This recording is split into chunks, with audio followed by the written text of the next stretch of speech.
안녕하세요. 오늘도 사연 살롱을 찾아주셔서 감사합니다.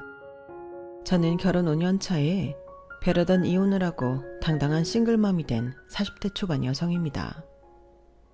미리부터 말씀드리면 저는 아이가 첫 돌이 되기 전에 이혼했어요. 그래서 사실 이혼을 준비하면서도 두려운 순간이 많았는데 지금은 그때 흔들리지 않고 이혼을 마무리 지어 다행이라고 생각합니다.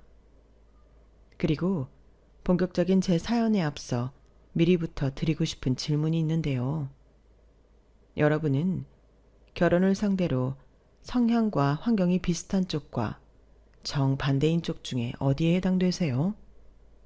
아니면 어느 쪽을 골라야 잘 살 거라고 생각하시나요? 저는 결혼 전 이 고민을 참 많이 했어요. 왜냐하면 제가 사랑한 남자는 저랑 성격도 반대이고 집안 형편, 환경 등이 모두 반대였거든요. 그리고 주변 친구나 회사 동료로부터 그건 모험이지. 나중에 콩깍지 벗겨지면 그땐 어쩌려고 그래. 그래, 연애는 몰라도 결혼은 비슷한 사람끼리 해야 잘 사는 거야. 오죽하면 끼리끼리라는 말이 다 있겠어? 이런 비슷한 말들을 자주 들었는데 그때는 그런 말들에 나는 아니라고 보란듯이 잘 사는 모습을 보여주고 싶었어요. 그만큼 저는 남편을 정말 사랑했고 저희는 좀 오글거릴 수 있지만 불같이 사랑했기 때문에 이미 서로가 아니면 안 된다는 생각을 하고 있었어요. 그러니 저희 친정에서도 거의 포기하고 남편을 사위로 받아주셨는데 바로 본론의 이야기로 들어가자면 저희 친정과 시댁은 경제적으로 많이 차이가 납니다. 물론 시댁에서는 그렇지 않다고 생각하겠지만 이건 사실이에요. 사는 집, 쓰는 돈, 게다가 가치관까지 차이가 났으니 지금 생각하면 제가 어리숙한 판단으로 잘못된 결혼을 한 것 같아요. 사람이 살던 습관이 있는데 이런 제가 시댁 사람들과 적응을 한다는 것 자체가 어려운 일이었으니까요. 하지만 그에 반해 남편은 자기 집과 너무 다른 저희 집에 적응을 완벽하게 했는데 결혼 전부터 어찌나 저희 집에 드나들고 저희 부모님을 좋아하는지 제가 또 그런 모습에 홀딱 반하고 말았어요. 그리고 저희 부모님도 당신들에게 잘하는 예비 사위를 많이 예뻐하셨는데 그때는 잘 몰랐지만 지금 생각해보면 남편은 자기 집과는 다르게 여러모로 여유있던 저희 집이 좋았던 것 같아요. 그만큼 시댁은 형제도 많고 늘 돈에 쪼들려 살았는데 남편은 형제 중 둘째로 위로 형과 아래로 여동생이 있었어요.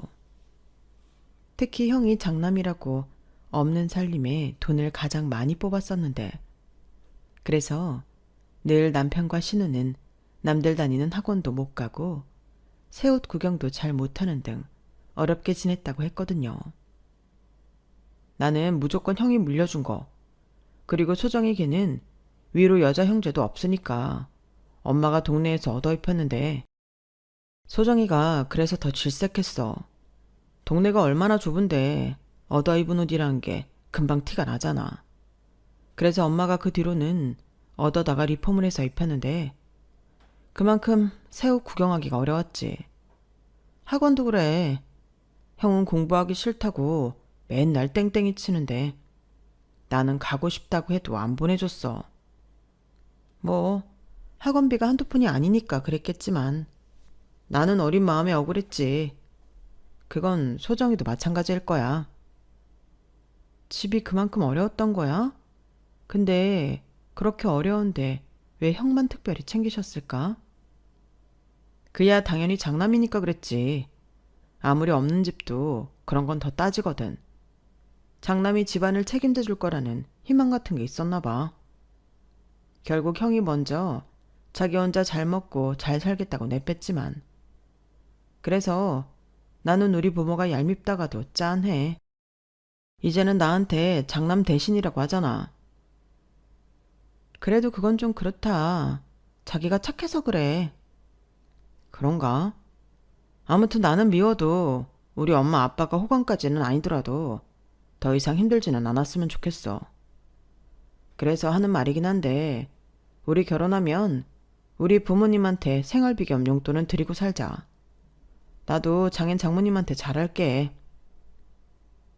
이런 말을 하는 남편에게서 저는 어쩌면 연민 같은 감정을 느꼈는지도 모르겠어요. 그리고 모성의 비슷한 감정에 휘말려 남편을 제가 행복하게 해주고 싶은 마음이 있었는데요. 그래서 남편이 말한 시부모님 용돈에도 크게 불만이 없었어요. 거기에 감사하게도 저희 부모님도 그게 맞다며 그러라고 하셨는데 그런 생각을 갖고 있는 사위가 예쁘다며 또 그렇게 엄청 저희 부모님이 저희 남편을 챙겨주시더라고요. 그래서 지금 생각하면 염치도 없는데 저희 친정의 도움을 8, 90% 받아 결혼을 했던 저희였는데 도움을 주겠다고 먼저 말을 한 것도 저희 부모님이긴 했어요. 물론 그런 도움을 바라거나 기대했던 건 아니었는데 저희 친정 부모님이 시댁 상황과 돌아가는 형국을 보고 그렇게 해주시겠다고 하신 거죠. 그리고 상견례 때 시부모님도 저희 친정이 잘 사는 것 같고 또 자기들은 도움을 못 주는데 반면 저희 아빠가 전폭적으로 지원해서 결혼시키겠다고 하니 반대할 이유가 없으셨는데요.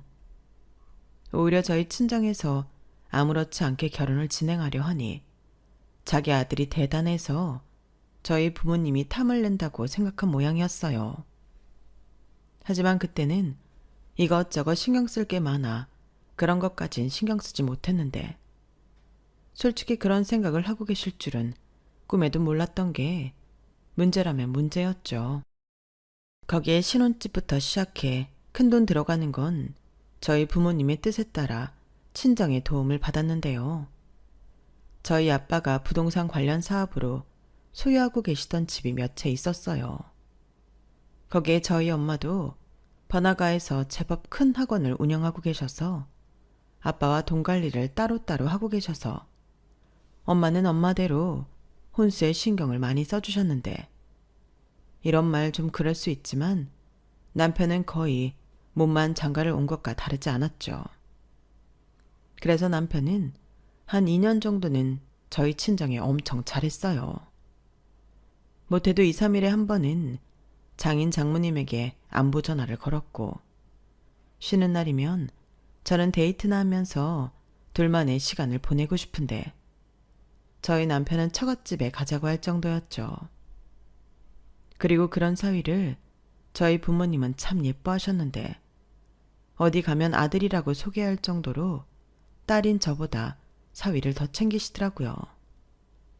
거기에 집에 가면 언제 또 그런 걸 사다 놨는지 백화점 브랜드 옷이며 화장품 같은 것을 남편에게 아무 날도 아닌데 주곤 하셨고 가끔은 너무 사위만 챙기는 게 아닌가 저랑 저희 언니가 질투가 난 적도 한두 번이 아니었죠.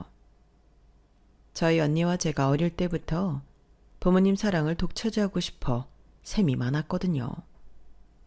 하지만 제 입장에서는 내가 데리고 온 남자와 저희 가족이 잘 지내는 모습을 보는 게 한편으론 흐뭇하고 행복한 일이었는데 여기서 제가 간과한 점이 또 하나 있었어요. 그건 바로 시어머니의 서운함이었는데요. 남편이 저희 가족과 잘 지내면 잘 지낼수록 시부모님, 특히 시어머니의 불만은 태산만큼 쌓였는데 저는 그걸 눈치채지 못했어요. 그렇다 보니 시어머니가 끝내는 불만을 터뜨리셨는데요. 저는 여기서 남편에게 미묘한 배신감을 느끼게 되었죠. 내가 정말 이런 말까지 하면 치사해 보여서 참았는데 너희 부모님도 정말 너무하신다. 내 아들이 자기네 아들이야? 왜 그렇게 주말마다 불러대냐? 애 힘들게? 그게 아니고요. 저희 부모님이 부르시는 게 아니라 그이가 좋아서 가는 거예요. 아이고, 그게 말이 되는 소리니? 처가에 가는 걸 좋아하는 사위가 세상 천지 어딨냐? 아닌데, 자기야, 자기가 좀 말해봐. 어머님이 오해하시잖아. 오해? 아니, 엄마가 그냥 하는 소리지. 무슨 오해야. 엄마, 그냥 장인 장모님이 나를 많이 좋아하셔. 그리곤 그 집엔 아들도 없잖아. 내가 있으면 그렇게 든든하시대. 이거 봐봐. 이거 이번에 장모님이 사주신 지갑이다. 이거 명품이야. 죽이지. 나를 이만큼 좋아하셔. 근데 내가 거기에 대고 싫은 내색을 할 수 있겠어? 엄마가 좀 이해해. 아들이 잘나서 그래. 저는 남편의 저 말에 기분이 살짝 상했어요. 은근 말을 돌리긴 했지만 결국엔 지가 좋아서 간다는 말은 안 했잖아요. 그리고 지가 잘하니 우리 부모님이 자기를 예뻐하는 거지. 저희 부모님이 자기를 예뻐해서 자기가 어쩔 수 없이 가는 것처럼 말을 하니 이건 좀 아니지 않나? 하는 생각이 들었어요. 그래서 남편에게 눈치를 줬고 남편은 그런 채 눈을 외면한 채 아무것도 모른다는 얼굴로 앉아있는데 저는 그게 너무 마음에 들지 않았죠. 그래도 자리가 자리이고 시어머님도 계시니 그때는 참았는데요. 참는 것도 잠시일 뿐 따질 건 따져야 했어요. 그래서 그날 저녁 저희 집에 돌아오자마자 저는 남편에게 왜 사실대로 얘기를 하지 않냐고 말을 빙빙 돌려서 시어머니가 오해하게 하냐고 물었는데요. 남편은 정말 아무것도 모른다는 얼굴로 사람 염장을 지르더군요. 오해는 무슨... 그리고 나는 사실대로 말했는데 장인 장모님 나 좋아하시잖아. 어디 가면 아들이라고 하시고. 그야 자기가 잘하니까 예뻐서 그러는 거지. 거봐 내 말이 맞잖아. 나는 전혀 사실과 다른 얘기를 하지 않았어. 왜 자기가 이상한 쪽으로 나를 몰아? 아니 말이라도 내가 좋아서 가는 거고 그러니까 장인 장모님도 나를 이만큼 좋아하신다. 이렇게 말해야 어머님이 오해를 안 하시잖아. 지금 어머님은 아들 뺏겼다는 생각에 서운하고 불만도 많으셔. 에이, 우리 엄마 그런 캐릭터 아니거든? 자기가 자주 왔으면 좋겠는데 그게 아니니까 서운한 거지. 그리고 은근히 손주 소식도 기다리는데 우리가 소식이 없으니까 애 같아서 엄한테 불똥이 튄 거야. 말도 안 돼. 그런 게 불만이시면 그게 불만이라고 말씀하셨겠지. 몰라. 다음에 어머님이 또 저렇게 말하면 그때는 말 이상하게 하지 말고 정확하게 해. 알겠어. 참 별것도 아닌 걸 가지고 피곤하게 군다. 남편은 저렇게 제가 별일도 아닌 일로 열을 올린다고 했어요. 하지만 저는 그렇게 생각하지 않았고 시어머님은 제가 우려했던 것처럼 계속 자기가 아들을 저의 집에 뺏겼다고 생각하셨는데 한 번은 이런 말을 하시더라고요. 자기는 아들을 뺏겼으니 저라도 당신들에게 딸 노릇을 해야 한다며 그 뒤를 걸핏하면 전화하시고 별것도 아닌 일에 저를 부르셨어요. 저희 시댁은 저희 신혼집에서 차로 1시간 정도 걸리는데 막히는 날은 2시간도 걸릴 때가 많았거든요. 게다가 주차할 곳도 없어서 애 먹는 날도 많아 이래저래 가는 게 쉽지 않은데 저도 시부모한테 미운 털 박히고 싶지 않아 그럼에도 불구하고 오라고 하면 거의 대부분 시댁으로 갔어요. 그러면 이것저것 당신 성에도 차지 않으시면서 저한테 많은 일들을 시키셨는데 그럴 때마다 꼭 하시는 말씀이 있으셨어요. 너는 도대체 네 친정에서 뭘 배워온 거냐? 손도 야무지지 못해서 어떻게 살림을 하려고 그래? 아, 가르칠 게 한두 가지가 아니네. 그렇게 저한테 뭘 배워왔냐고 구박을 하시더니 과일을 깎으라고 하면 껍질이 두껍다고 하고 뭘 사오라고 해서 제가 돈을 좀 주고라도 좋은 걸 사가지고 가면 돈 무서운 줄 모르고 쓴다며 뭐라고 하셨는데 특히 제가 시장 물건을 안 사고 마트나 백화점에서 물건을 사는 걸 엄청 싫어하셨죠. 이봐봐. 너 또 롯데마트 다녀왔냐? 내가 거기 비싸다고 가지 말라고 했지? 아, 근데 시장은 주차하기도 힘들고 제가 어디에 뭐가 있는 줄 몰라서요. 그런데 마트는 주차도 편하고 상품질도 좋으니까 이왕이면 좋은 거 드시라고. 너는 그게 문제야. 결국 우리 핑계를 대지만 지 몸 편하자고 돈을 더 쓰는 거잖아. 그래놓고 상품 질이 좋다고? 뱃속에 들어가면 다 똑같아. 이거 봐. 넌 이 수박이 2만 원이 넘는 게 정상처럼 보이니? 이거 시장에 가면 돈만 원도 안 줘도 살 수 있어. 아, 너 진짜 안 되겠다. 당장 나 따라 나서라. 네? 어디 가시게요? 어디 가긴 시장에 가야지. 내가 가서 하나부터 열까지 다 알려줄 테니 정신 똑바로 차려. 저는 그렇게 전할 장을 다 보고 갔는데도 시어머니 따라 시장에 가야 했어요. 그리고 거기에서 평생 느껴보지 못한 온갖 창피란 창피는 다 당했는데요. 저희 시어머니가 참 무식하게 물건값을 깎더라고요. 세상에, 저는 콩나물 1,000원어치 사면서 500원을 깎는 사람은 처음 봤어요. 그리고 물건값을 안 깎아주면 자기가 깎고 싶었던 만큼 더 달라고 목소리를 키우셨는데, 오죽하면 그 아주머니가 핏대까지 세우며 자기는 물건 안 팔면 그만이라고, 다시는 자기 가게 오지 말라고 저희 시어머니를 밀치는 모습도 봤어요. 그때는 어찌나 모르는 척 하고 싶었는지 가만히 들어보니 저희 시어머니는 그 시장에서 막무가내로 돈을 깎는 사람으로 유명하더군요. 그래서 아예 저희 시어머니를 보고 자기네 가게 오지 말라고 손짓하는 상인도 계셨는데, 이런 무서운 시장을 계속 고집하는 시어머니가 더 대단해 보였죠. 그리고 당신의 호언장담한 수박은 시장에서도 18,000원, 2만 원 하고 있었는데, 자기도 민망하셨는지 거기서는 살 것도 아니면서 수박값을 10,000원이나 후려치려 하시는 통에 고성이 오가며 싸움이 났고, 저는 참지 못하고 도망 나와 버렸는데요. 그러자 시어머니는 돌아가는 길에 괜히 물가가 어쩌니 저쩌니 하면서 딴소리를 하시더라고요. 그리고 그런 고초를 겪고 손에 든 콩나물, 시금치, 두부 같은 걸 저에게 보여주면서 자기가 무려 2,000원이나 깎았다고 자기를 보고 배우라고 하셨는데, 저는 절대로 배우고 싶지 않았어요. 오히려 저 시장은 제 목에 칼이 들어와도 가고 싶지 않았죠. 하지만 시어머니는 여자가 살림을 이렇게 알뜰하게 해야 집안이 사는 거라며 제 앞에서 의기양양해 하셨는데, 저는 그날 저녁 남편에게 다시는 시장에 시어머니와 같이 가고 싶지 않다고 창피했던 경험담을 하소연했어요. 그런데요, 정말 팔은 안으로 굽는다는 게 맞는 건지 남편은 저에게 우리 엄마가 워낙 힘들게 살아서 그래. 남한테 욕먹는 것보다 돈 한 푼 두 푼 아끼는 게 더 중요하니까. 얼굴에 철판 깔고 그러는 거라고. 근데 자기는 그걸 가지고 창피하다고 그러면 어떡하냐? 그러고도 자기가 우리 집 며느리야?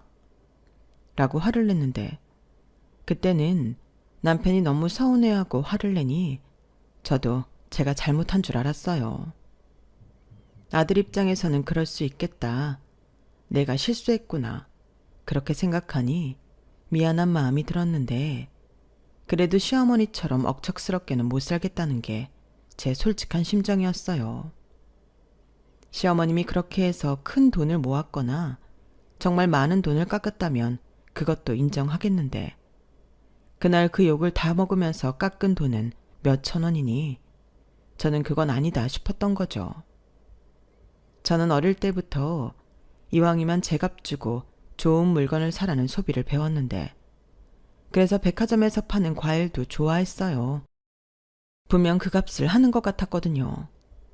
그리고 돈 때문에 고민할 바에는 아예 사지 않았는데요. 이건 저와 시어머니의 분명한 다른 점이었죠. 하지만 그것과 별개로 그날 이후 남편은 변했는데, 자기가 언제부터 그렇게 효자였다고 자기 집에 잘하려고 하더라고요.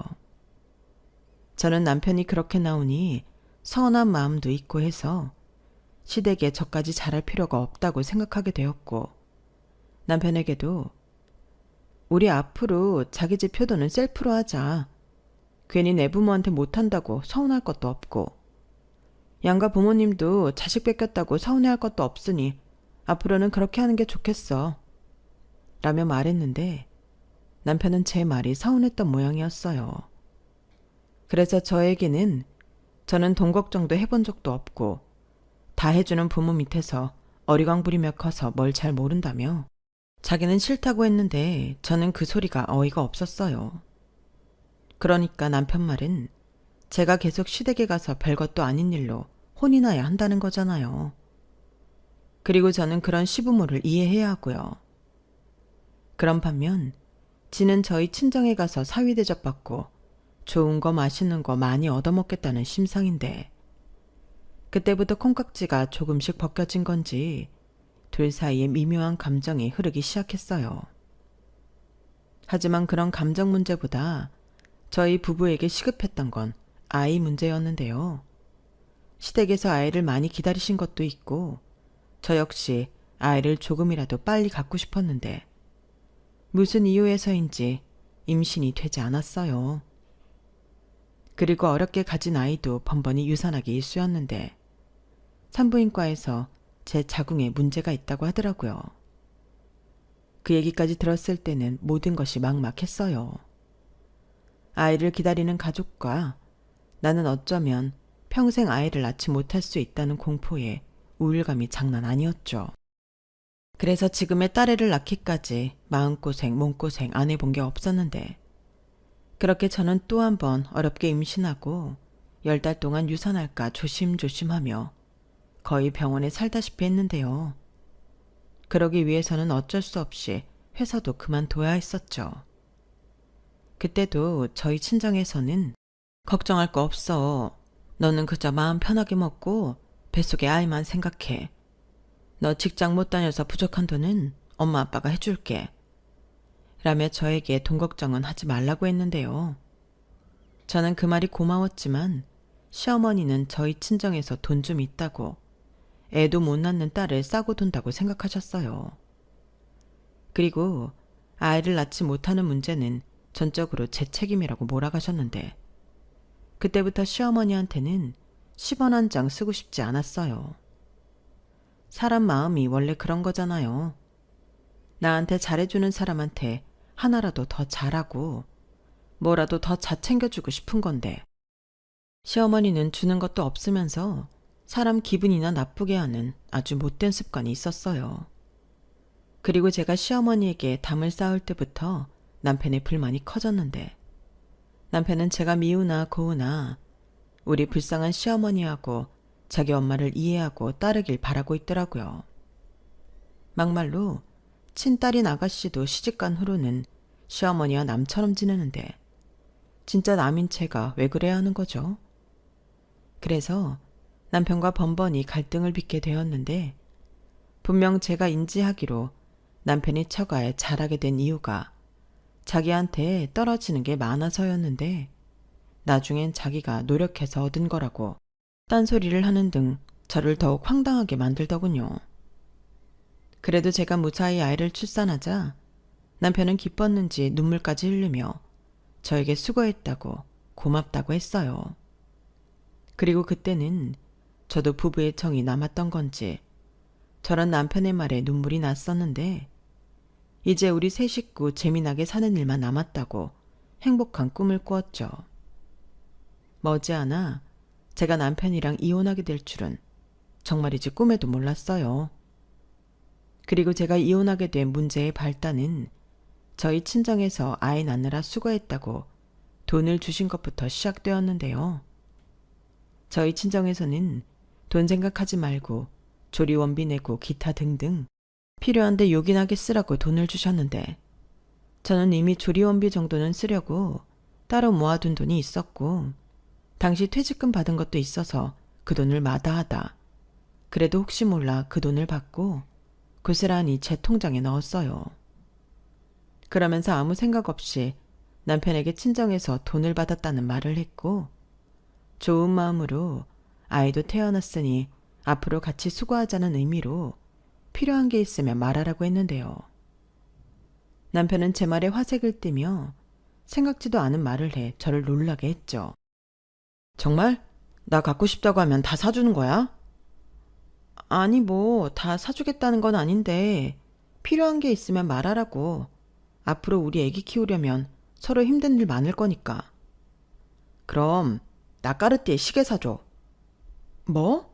시계를 사달라고? 그것도 그 비싼 걸? 왜? 갖고 싶은 거 얘기하라며. 나는 필요한 걸 얘기하라는 거였지. 그리고 애 키우는데 명품 시계를 얘기하냐? 그럼 뭐 내가 마사지를 받을 거야? 애기용품을 받을 거야? 애시당초 애기는 엄마가 키우는데 아빠가 갖고 싶은 게 뭐가 있겠어? 그리고 장인 장모님이 돈 100만 원 줬을 것도 아닐 텐데. 이왕 받은 거 같이 좀 쓰자. 저는 남편의 반응에 실망하며 제가 괜한 말을 꺼냈다는 후회를 했어요.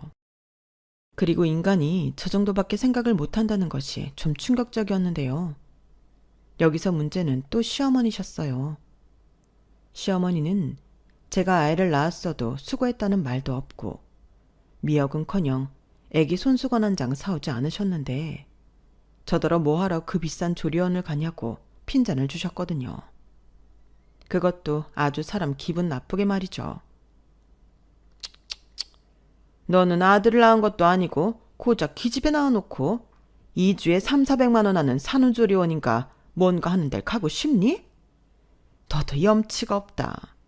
그럴 돈 있으면 알뜰살뜰 모을 생각을 해야지. 이젠 직장도 때려치워서 돈 나올 구멍도 줄었는데 너는 생각이 그렇게 없니?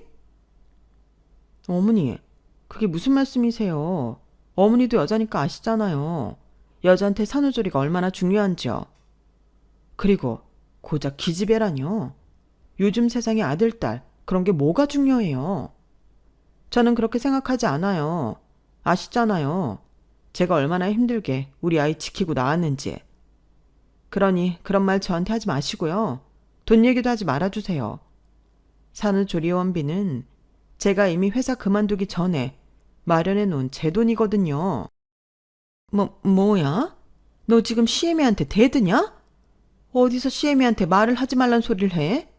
그리고 부부 사이에 네 돈 내 돈이 어딨어? 이제부터 애 핑계로 내 아들이 번 돈으로 먹고 놀 텐데. 그럼 너는 굶을 거냐? 좋은 말 할 때 내가 대충 미역국이나 끓여주고 그럴 테니 산후조리원 취소해라. 나한테 100만 원만 줘. 내가 최고로 잘해줄 테니. 네? 싫어요. 어머님이 무슨 산후조리를 해주신다는 거예요. 저는 무조건 산후조리원 갈 거예요. 저 챙겨주실 거 없으시니 대신 그이나 좀 챙겨주세요. 저는 시어머니한테 질색팔색하며 말했어요. 정말이지 상상만 해도 끔찍하잖아요. 그리고 제가 계약한 산후조리원은 남편도 와서 지낼 수 있는 더블베드가 있는 넓은 곳이었는데 최근 들어 남편이 미운 집만 골라 하니 같이 있기보다 혼자 있고 싶었고 시어머니한테 남편을 부탁하면 되겠다 싶어 얘기를 했더니 남편도 시어머니랑 지내는 건 싫다고 하더군요. 어쩌면 그럴 때는 둘이 그렇게 잘 통할 수가 없었어요. 그리고 남편한테 들었는지 제가 친정에서 돈을 받았다는 사실을 시어머니가 아셨는데요. 둘 다 정확한 금액을 몰랐기에 그게 무척이나 궁금한 듯 보였어요.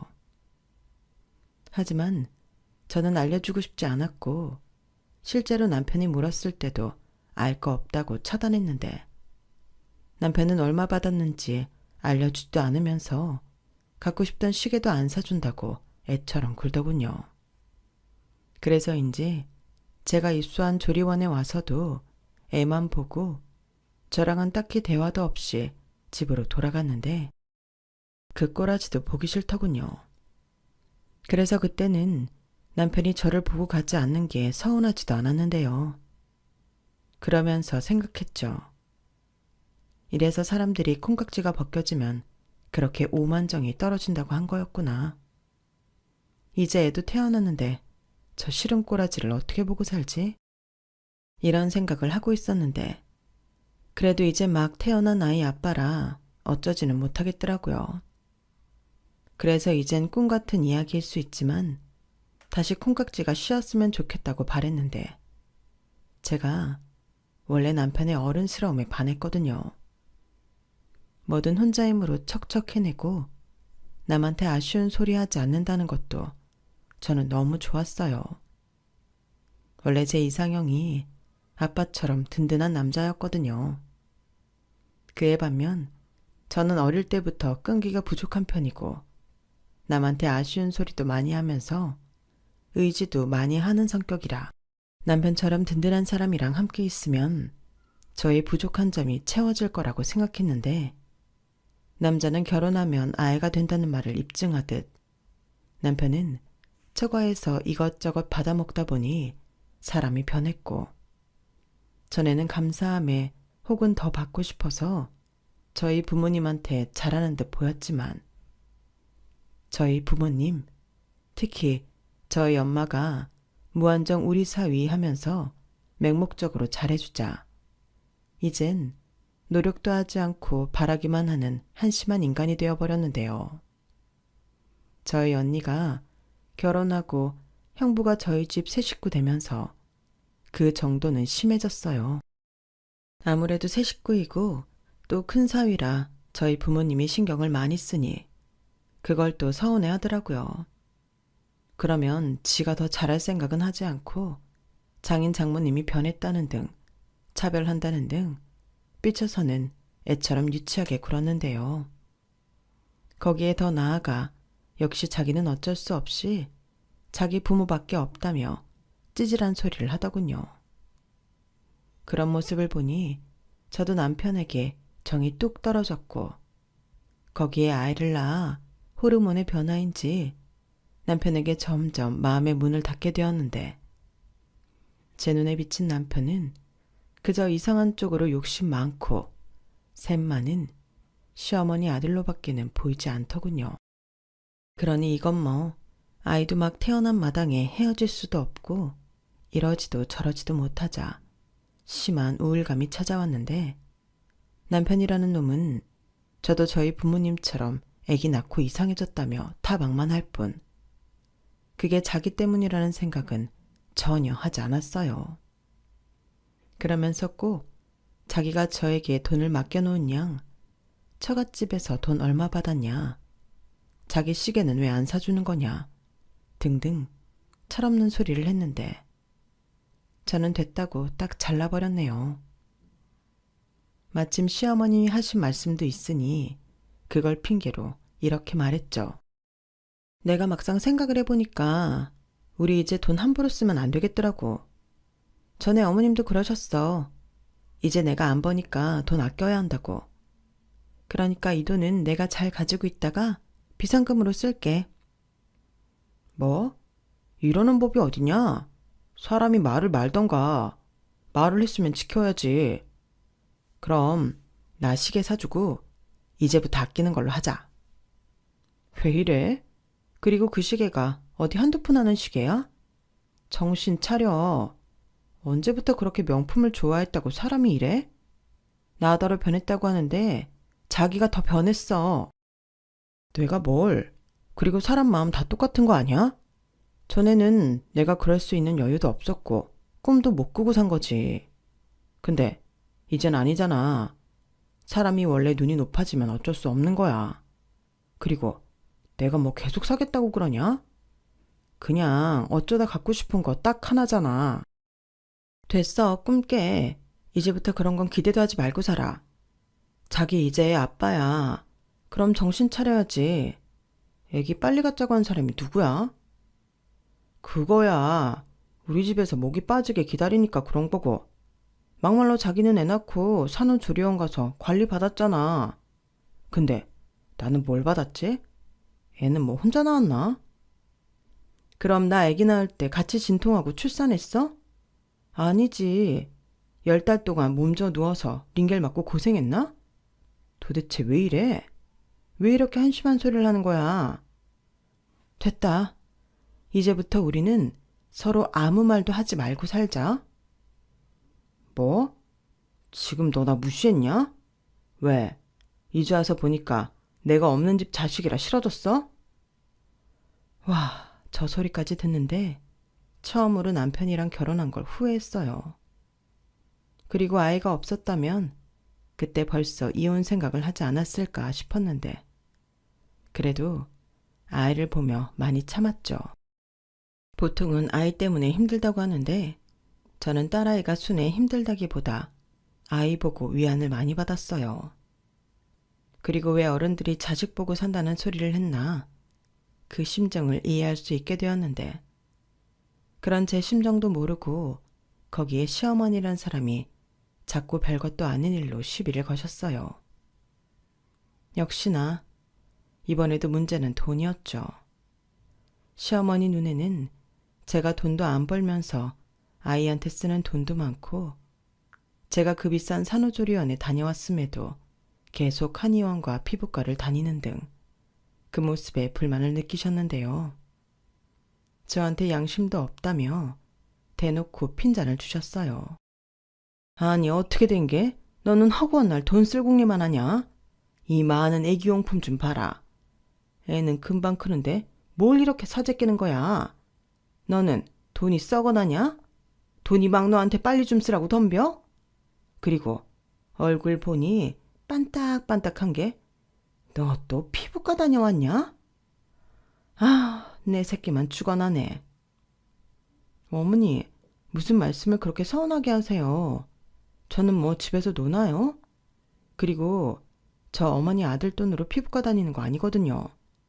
친정에서 주신 돈으로 다니는 거예요. 어머니가 이러실까 봐요. 그리고 저 어머니가 생각하시는 것처럼 피부 관리나 받고 돈 쓰고 싶어서 환장한 거 아니고요. 애기 낳고 피부 완전 뒤집어져서 치료받으러 다니는 거예요. 모유 수유하느라 약도 못 먹어서 늦게 낳는 걸 저더러 어쩌라고요. 그럼 모유 끊고 분유 먹어요? 어머니 또 그런 분유값 나간다고 싫어하실 거잖아요. 뭐야? 피부가 뒤집어졌든 엎어졌든 어차피 집에 들어앉은 사람이 뭐가 중요해? 누가 본다고? 그리고 자꾸 친정에서 돈 받았다고 유세 떠는데 너 그러는 거 아니다. 가만 보면 네 친정이 널 아주 개념 없게 키웠어. 네 집은 그렇게 돈이 남아도냐? 그렇게 남아돌면 나한테도 좀 주라고 해라. 뭐라고요? 어머니, 말씀 가려서 하세요. 가리긴 뭘 가려? 너나 윗사람한테 말 가려서 해. 아니, 그냥 네네 하고 말을 아예 하지 마. 어떻게 된 게? 넌 내가 한마디 하면 10마디를 하니? 그것도 네 집에서 배웠니? 내가 정말 이 말은 안 하려고 했는데 니네 집도 문제야. 뭘 별일도 아닌데 돈을 주니? 은근히 돈 자랑하는데 얼마나 꼴불견인 줄 알아? 돈이면 단 줄 알고. 그러니 그 돈 흔들면서 내 아들도 뺏어갔지. 뺏어가긴 누가 뺏어요. 그이가 먼저 저희 집에서 얻어먹는 게 좋아서 그런 거죠. 어머, 넌 내 아들을 뭘로 보고 그딴 말을 해? 내 아들은 그런 애가 아니야. 너처럼 돈을 우습게 알고 아까운 줄 모르고 펑펑 쓰는 애인 줄 아니? 저는 시어머니의 말에 헛웃음이 나왔어요. 사실 요즘 같으면 돈 개념 없이 주제도 모르고 명품 타령하는 게 제가 아는 시어머니 아들인데 저렇게 말씀을 하시니 코미디가 따로 없더라고요. 그리고 제가 더는 말을 섞고 싶지 않아서 입을 닫고 있으니 생뚱맞게 이런 말을 하셨는데요. 그땐 저도 모르게 크게 웃음이 터지고 말았어요. 그래서 도대체 네 집에서 얼마를 받았는데? 한 돈 500만 원 받았냐? 아니면 1,000? 그러니 네가 나를 우습게 하는 게지. 그럼 너 돈 받은 김에 나한테 좀 써라. 나도 누구처럼 하와이니 사이판이니 그런 데 좀 보내줘. 네? 제가 왜요? 왜긴 네가 돈이 남아돌아서 헛짓거리하는 거 보기 싫어서 그렇지. 이참에 너도 시댁이 며느리 노릇 좀 해. 내가 동네에 네 자랑 많이 하마. 자랑 안 하셔도 되니까 그런 말씀 저한테 하지 마세요. 제가 미쳤어요? 이런 막말 다 들어놓고 여행을 보내드리게? 여행이 가고 싶으셨으면 저한테 이렇게 하시면 안 되는 거죠. 누가 여행을 가고 싶어 그렇대? 네가 하도 돈을 물수도 쓰니까 그렇지. 그래서 그 돈 같이 쓰자고 이러시는 거라는 거예요? 제가 저랑 애기한테 쓰는 돈 아까워서 여행 보내달라고요? 그 돈은 아깝지 않고 괜찮은가 봐요? 그날 저는 시어머니와 다시는 보지 않을 생각으로 심하게 싸웠어요. 결국 시어머니가 서럽다고 울고 저희 집을 나가셨고, 남편은 시어머니한테 전화를 받았는지 저녁에 저한테 꼭 그렇게까지 했어야 했냐며 불처럼 화를 내더라고요. 그래서 그때부터는 그냥 싫은 사람하고는 말도 섞지 않고 최대한 부딪히지 않으려 했는데요. 남편 말에 더는 참을 수 없는 지경에 이르렀어요. 이렇게 살 바엔 그냥 편하게 저 혼자 애 키우면서 사는 게 훨씬 낫겠다고 생각하게 된 거죠. 사람이 돈 좀 있다고 그러는 거 아니야. 자기 눈에는 나랑 우리 식구들이 돈도 없고 바라는 것만 많은 한심한 사람으로 보이지? 그래도 나랑 결혼했으면 적어도 우리 부모에 대한 배려나 존중은 있어야 하는 거 아니냐? 그깟 여행 한번 보내드리는 게 어려운 일이야? 말은 바로 해. 내가 여행 안 보내드리고 싶어서 그런다고 생각해? 아니지. 그랬으면 처음부터 솔직하게 말씀하셨어야지. 실컷 나한테 돈 개념 없다고 비난하고, 그것도 모자라서 우리 부모 험담까지 하는데 어떤 며느리가 그 소리 듣고 시부모 여행을 보내드리고 싶어? 그야 우리 엄마는 걱정되니까 그런 거지. 솔직히 자기가 돈 개념 없는 건 맞잖아. 내가? 내가 돈 개념이 없어? 누구처럼 명품 시계를 사겠다는 것도 아닌데? 아니, 막말로 꽁으로 생긴 돈이니까 그렇게 써도 되잖아. 자기가 모은 돈이라고 하면 나 그렇게 말 안 했지. 근데 장모님이 주신 돈이고 원래 꽁으로 생긴 돈은 금방 없어진다고 하니 서로 갖고 싶은 거 사고 기분 좋게 하자는 거였지. 꽁으로 생긴 돈? 맞잖아. 자기가 번 돈도 아니고. 그러니까 이번 기회에 시원하게 우리 집에 효도하고 내 시계도 사줘. 그럼 나도 앞으로 자기 많이 도와주고 우리 엄마도 잠잠해지실 거야. 웃기고 있네. 도와주긴 뭘 도와줘. 너는 부모 아니야? 그리고 어머님이 잠잠해지실 거라고? 자기 보니까 돈 맛을 보면 오히려 더하면 더했지 덜하지 않은 것 같은데? 됐다. 더 볼 것도 없고 이혼하자. 뭐? 이혼? 지금 이혼하자고 했어? 그럼 혼자 버는 돈도 없이 애 키우려고? 아, 돈 많은 처갓집에서 그러라고 했나 보지? 그래, 아직 말은 안 했지만 내가 이렇게 하는 줄 알면 그러라고 하겠지. 알잖아, 우리 엄마 아빠. 그러니까 그런 잡소리 할 거면 이 집에서 나가. 이 집 우리 아빠 집인 거 알지? 저는 좀 치사하지만 유치하게 나오는 남편에게 똑같이 해주고 싶었어요. 그리고 자기 처지도 있고 까부는 남편과 시어머니에게 제대로 현실을 알려주고 싶었는데 그때는 지도 자존심에 얼굴이 벌개져서 짐을 싸서 나가더라고요. 어찌나 짐을 간소하게 싸던지 제가 다음날 사람을 불러서 남편 짐을 전부 시댁으로 보냈는데 그제야 이게 장난이 아니라는 걸 알고 남편이 꼬랑지를 내리고 집으로 돌아왔어요. 하지만 저는 이미 비밀번호를 바꿔놓은 후였고 남편에게는 더 여지가 없으니 돌아가라고 했는데 그때부터 지가 잘못했다고 빌더군요. 그러면서 아이를 생각해서라도 마음을 바꿔달라고 했는데요. 그래서 더 싫었어요. 아이는 분명 부모의 영향을 받게 될 텐데 저런 아빠와 할머니의 영향을 받는다면 너무 끔찍했거든요. 그리고 아니라고 판단한 이상 더는 그 사람들과 저와 제 아이가 가족이라는 이름 아래 같이 있게 하고 싶지 않아 친정 부모님에게 말을 했는데 친정아빠가 화가 많이 나셨어요. 그래서 남편을 찾아가 한 소리 하시고 위자료와 양육비 필요 없으니 순순하게 합의 이혼하라고 하셨는데 남편이 싫다고 자기는 이혼 생각 없다고 버텼답니다. 그래서 거기에 더 열받은 저희 아빠가 아는 변호사를 통해 제 이혼 소송을 진행하자고 했고 그 뒤 친권을 포함해 긴 소송에 들어갔어요. 당시 제가 직업이 없다 보니 친권 싸움이 길어지더라고요. 하지만 저희 친정 부모님이 후견인으로 되어 경제적 지원을 하겠다는 점과 저 역시 다시 복직해 부모로서 책임을 다할 거라는 것이 참작되어 친권까지 제가 가져올 수 있었는데 저희 엄마가 마지막에 이렇게 한 소리 하셨어요. 내가 자네가 예뻐서 그렇게 잘해주는지 알아? 내 딸 남편이랑 잘하라고 예뻐하려 노력한 거야. 예쁘다 예쁘다 하면 예뻐질 줄 알았는데 자네는 예쁘다고 하니까 지가 진짜 이쁜 줄 알고 거만해졌는데 그때부터 사실 알아봤지. 그동안 내가 준 건 다시 돌려받고 싶지도 않으니 관두겠지만 그거 먹고 떨어지라는 거니까 너무 좋아하지는 마. 다시는 내 딸이랑 우리 손녀 앞에 얼씬거리지 말고. 알겠나? 저 말에 남편 얼굴이 붉어졌는데 지도 어쩌지는 못하더군요. 아마 그때까지도 지가 싹싹 빌면 상황을 바꿀 수 있다고 생각한 모양이었어요.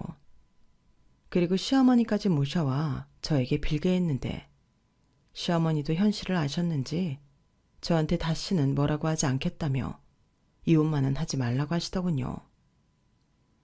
내가 솔직히 부러워서 그랬다. 니네 부모는 돈도 많고 자식한테 척척 해주는데 나는 그렇게 못하고 또 비교당하는 것 같아서 싫었어.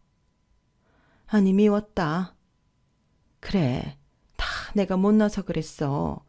그러니 나는 안 보고 살아도 되니까 다시 내 아들이랑 잘 지내라. 애까지 낳고 이게 뭐니? 그러니까요. 왜 이렇게까지 저를 못 참게 하셨어요? 차라리 솔직하게 구셨다면 제가 이렇게까진 안 하죠. 그렇게 다른 사람 다룰 줄 모르셔서 어떡하신대요? 그리고요, 이젠 늦었거든요. 전 이미 오만정이 다 떨어져서 다시 어쩌고 싶은 마음이 없어요. 그냥 재판 결과 수긍하세요. 저는 저렇게 시원하게 하고 싶은 말 다 하고 이젠 전 남편, 전 시어머니가 있는 자리를 피했어요. 그리고 당분간은 친정에서 아이를 돌보며 상처받고 재판하느라 힘든 마음을 회복했는데요. 그때 친정부모님의 도움을 많이 받았죠.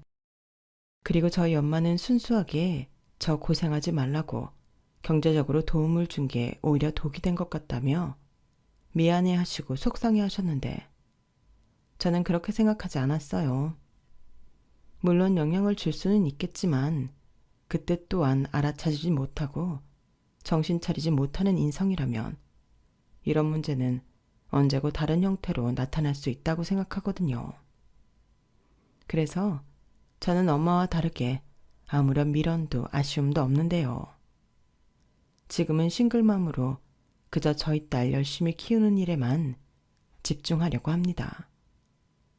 결과적으로 혼자 키우게 되긴 했지만 제가 원해서 힘들게 낳은 소중한 생명이잖아요. 그러니 저는 엄마로서 책임감을 갖고 이젠 성숙한 한 사람이자 부모로 열심히 살아갈 생각인데요. 앞으로 아이와 많은 일들이 있겠지만 딱 하나, 돈에 좌지우지하는 그런 사람으로 키우고 싶지 않아요. 분명 돈은 우리가 사는데 매우 중요한 수단이지만 돈이 곧 행복이 되면 안 된다고 생각하거든요. 그러니 제 딸은 돈과 상관없이 바른 인성을 가질 수 있도록 뿌리가 단단한 사람으로 키우고 싶은데요. 그러기 위해서라도 제가 더 단단한 사람이 되고 싶어요. 아이는 부모의 뒷모습을 보고 자란다고 하는데 이왕이면 멋있는 엄마의 뒷모습을 보여주고 싶거든요. 그리고 현재 저희 딸은 9살이고 저는 다시 직장을 다니며 바쁜 삶을 살고 있는데요. 제가 재작년에 복직에 성공해 그 후로는 친정의 금전적인 도움을 전혀 받지 않고 있어요. 물론 그렇기 때문에 경제적인 여유가 많이 있지는 않지만 오히려 하루하루가 보람있고 의미가 있어 제 스스로 만족하는 삶을 살고 있습니다. 응당 부모라면 이렇게 살아야죠. 제 자식이니 제가 번 돈으로 잘 키우고 싶거든요.